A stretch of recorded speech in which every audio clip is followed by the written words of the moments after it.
What's going on, Jam Fam, and welcome back to the gaming station. They announced the new round of balance changes for the month, and there's only a handful of changes, but I think that's okay because in my opinion, the game was pretty close to balance for the last month anyway. But today, let's review the changes and give my thoughts on them. And as always, feel free to comment what you think about the changes as well. Alright, let's get into it. Okay, to get started, we're going to talk about the Showdown Plus change. In Showdown Plus, kills are now going to be worth 2 trophies, and dying will lose you 2 trophies. I really like this change as it puts a much bigger emphasis on trying to get kills rather than just going for rank. Getting rank will still get you trophies, so it's still worth bush camping for if you're not very good in Showdown, but I think the risk of getting backstabbed will greatly discourage teaming in the mode. On another note, the fact that they made the change in the first place shows that the play rates are very healthy for the mode, and it's a sign to me that they're probably considering keeping the mode entirely. If they weren't, why would they make the change in the first place? Alright, let's move on to the actual balance changes now. Carls Heat Ejector is now getting a rework, so it applies the fire to his next attack instead of leaving a trail behind him. This is the way it should have been for a while now, in my opinion. It's much more useful doing it this way, and it synergizes nicely with Power Throw. I could honestly see it being sneaky good now because the damage from the flames is very solid, but it was just hard to get it to apply to enemies consistently when it left a trail behind him. However, I think I'll still prefer Flying Hook because it allows Karl to play much more like an assassin when he has his super in hand, and extra mobility for any brawler is always nice. Jacky is finally getting her super reworked. Now there's going to be less of a delay on the activation, and she'll be able to move and attack sooner after using it. All this sounds really vague to me, and it's really hard for me to give an opinion on it without actually playing it.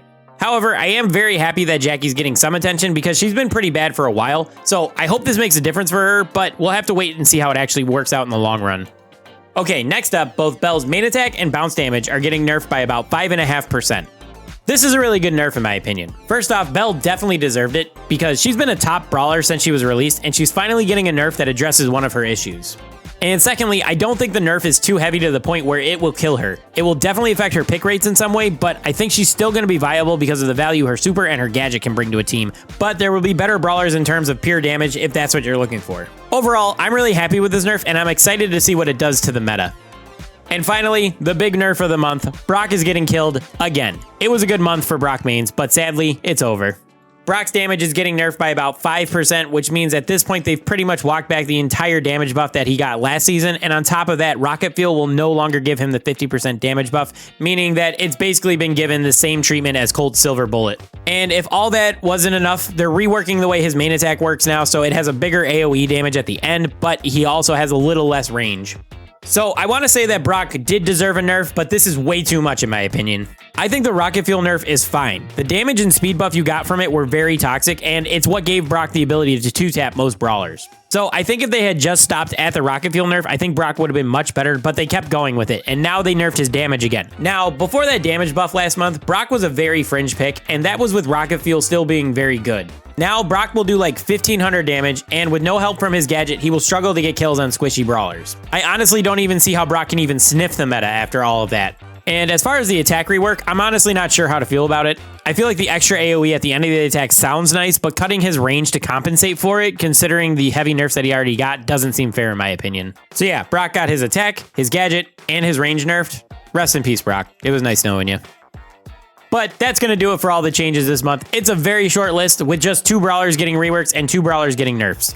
I'd have to say my favorite change is probably the Belle nerf since she definitely deserved it, and I like the amount that she actually got nerfed. I don't think it's going to kill her. But as you can tell, I am clearly not a fan of the Brock nerf. They definitely overdid it in my opinion, and I don't see how Brock can even be playable right now. But what do you guys think about these changes? What do you like or dislike about them? Do you think they missed any brawlers or anything like that? Let me know down in the comments.